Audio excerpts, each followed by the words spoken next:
स्वधर्मे स्थिरता स्थैर्य धैर्यमिंद्रिय निग्रह स्नान मनोमलत्यागी दान वै भूतर्क्षणम। अर्थात व्यक्ति का अपने धर्म में स्थिर अडिग रहना स्थिरता कहलाता है। अपनी सभी इंद्रियों को अपने नियंत्रण में रखना धैर्य है, अपने मन को बुरे विचारों से बचाए रखना स्नान है और सभी जीवों की रक्षा करना दान कहलाता है।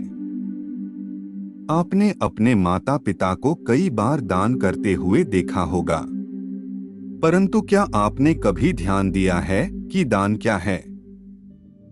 सबसे बड़ा दान कौन सा है? दान कब करना चाहिए?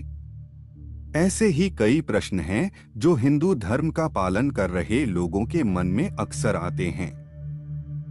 दान करना सनातन धर्म में बड़े ही पुण्य का काम माना जाता है। हिंदू धर्म ग्रंथों के अनुसार जो व्यक्ति दान धर्म करता है उसे जीवन भर सुख समृद्धि ही नहीं अपितु जीवन के बाद मोक्ष भी मिलता है। यानी दान आपका लोक ही नहीं बल्कि परलोक भी सुधार देगा। तो आइए जानते हैं कि क्या है संसार का सर्वश्रेष्ठ दान। विलंब न करते हुए प्रस्तुति आरंभ करते हैं। कृपया वीडियो को अंत तक देखें व चैनल को सब्सक्राइब अवश्य करें। अधिक समय न लेते हुए प्रस्तुति आरंभ करते हैं।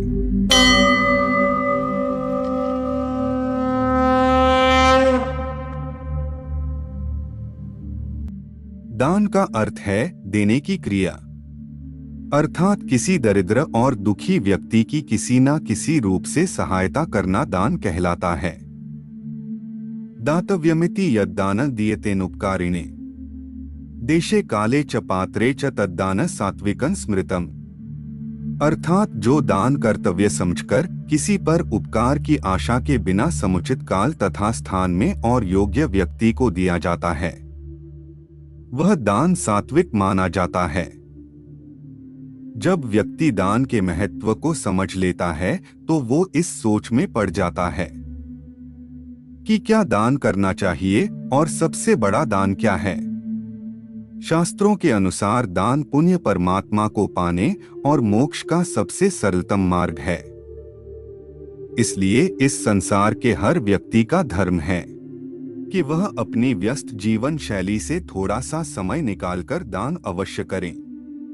इसे हम गरुड़ पुराण में वर्णित परमपिता ब्रह्मा जी और महर्षि व्यास के संवाद से आपको बताने का प्रयास करेंगे, जिससे इस विषय को समझना और भी आसान हो जाएगा। ब्रह्मा जी ने कहा कि हे महर्षि, सत्पात्र में श्रद्धा पूर्वक किए गए अपनी प्रिय वस्तु का त्याग दान कहलाता है। यह दान इस लोक में भोग और परलोक में मोक्ष प्रदान करने वाला है। अध्यापन या जन तथा प्रतिग्रह ये तीनों ब्राह्मणों के ही गुण हैं। सद्वृत्ति से प्राप्त हुआ धन यदि सुयोग्य पात्रों को दिया जाता है उसी को दान कहते हैं। दान मुख्यतः 4 प्रकार का होता है: नित्य, नैमित्तिक, काम्य और विमल।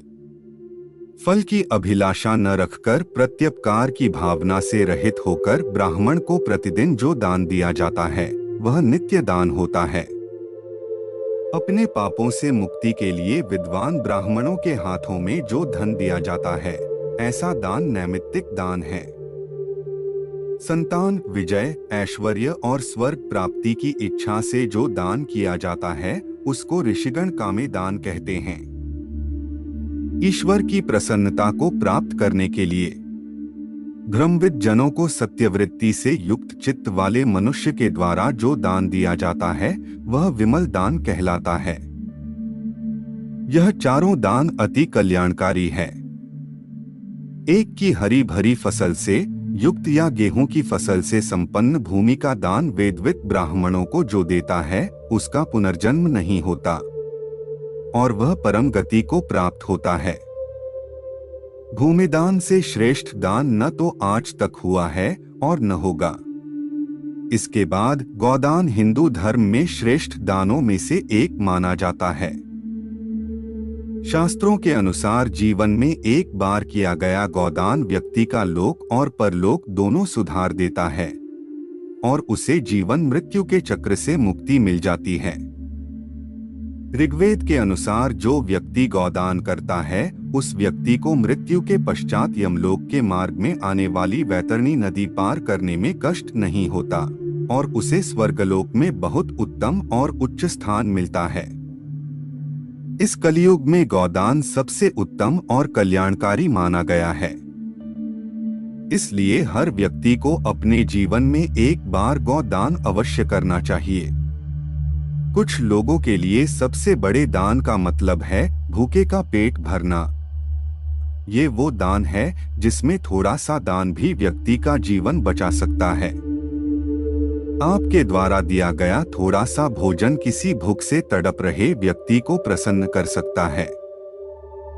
दरिद्री और दुखी व्यक्तियों के लिए सबसे बड़ा दान क्या है? इसका उत्तर अन्न दान भी हो सकता है।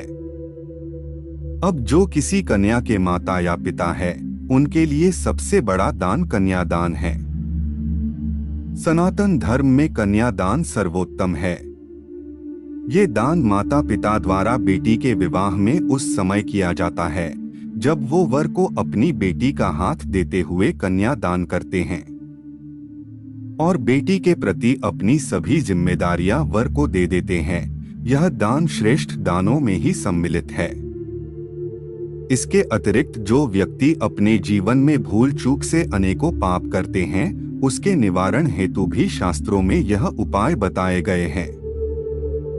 जैसे वैशाख मास की पूर्णिमा तिथि को उपवास रखकर जो व्यक्ति 5 या 7 ब्राह्मणों की विधिवत पूजा करके उन्हें मधु, घी, तिल आदि से उन्हें संतुष्ट करता है तथा उनकी गंध आदि से भली प्रकार पूजा करके यह कहता है, प्रीता धर्मराजेति यथा मनसि वर्तते, अर्थात है धर्मराज, मेरे मन में जैसा भाव है उसी के अनुकूल आप प्रसन्न हो। ऐसा कहने पर उसके जन्म भर किए गए समस्त पाप उसी क्षण विनष्ट हो जाते हैं। सबसे बड़ा दान क्या है, ये तो प्रश्न है ही, साथ ही यह प्रश्न भी सबके मन में उठता है कि दान क्यों करना चाहिए। सरल शब्दों में कहे तो दान वर्तमान के कलयुग में पुण्य पाने का और मृत्यु के बाद मोक्ष का सबसे उत्तम और सरल मार्ग है। हर एक व्यक्ति के निजी विचार और विचारों के अनुकूल ही कर्म कार्य करते हैं। उसी प्रकार हर व्यक्ति के दृष्टिकोण में पाप और पुण्य की अलग अलग परिभाषाएं हैं जिसके अनुसार वह अपना जीवन निर्वाह करते हैं। आज के लिए केवल इतना ही। हम आशा करते हैं कि हमारी आज की प्रस्तुति आपको पसंद आई होगी। अपने विचार हम सभी के समक्ष अभिव्यक्त करने के लिए कमेंट करें, वीडियो को शेयर करें, वह चैनल को सब्सक्राइब करें। जल्द ही मुलाकात होगी ऐसी ही एक और ज्ञानवर्धक वीडियो के साथ। तब तक के लिए जय श्री कृष्णा।